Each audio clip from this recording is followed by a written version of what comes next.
I came from a poor family in the province, and while my family may not be poor anymore, we're a bit comfortable, and my kids are privileged to study in good schools.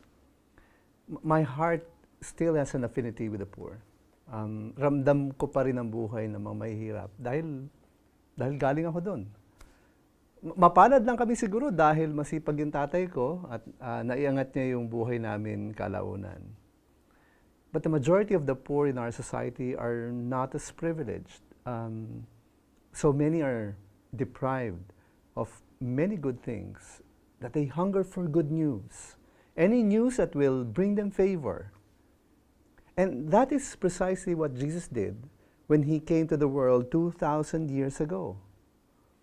In the Gospel according to Luke, Jesus went before the Jewish people one Sabbath day and proclaimed to them what they had been waiting for as a people.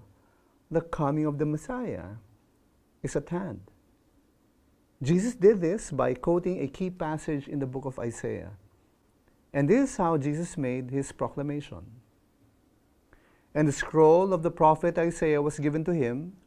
He unrolled the scroll and found the place where it was written, "The Spirit of the Lord is upon me, because he has anointed me to proclaim good news to the poor.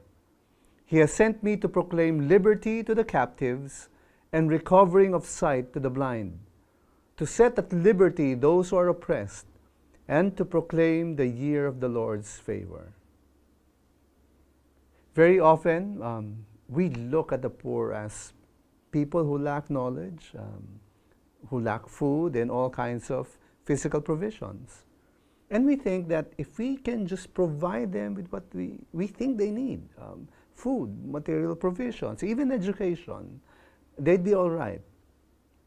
The poor may include those who are held back from improving their lives by systems and structures that hold them captive. And they are prevented from being what they could be as a people because of those systems that do not allow them to escape their poverty. There are those who are literally blind, physically disabled, and are disadvantaged in a world that is designed for people with no disabilities. They also are prevented from moving up in this world. Now, there are also those who are not at liberty to improve their lives because of powerful people who oppress them. Jesus came to the world to proclaim good news to these people. And if we are followers of Jesus, so should we. And it is not enough that we share with them spiritually uplifting messages. We must be prepared to demonstrate the good news to them by giving what we can to the poor, by helping them set themselves free from these systems and structures that hold them captive.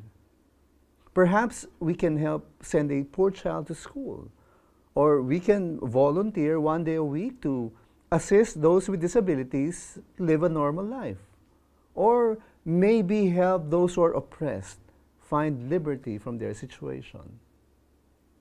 And as we do these things, as we proclaim that the Lord's favor has come to them in the flesh, and as we give our lives to be lived out as good news to the poor, in the name of Jesus, do keep in mind, faith matters too.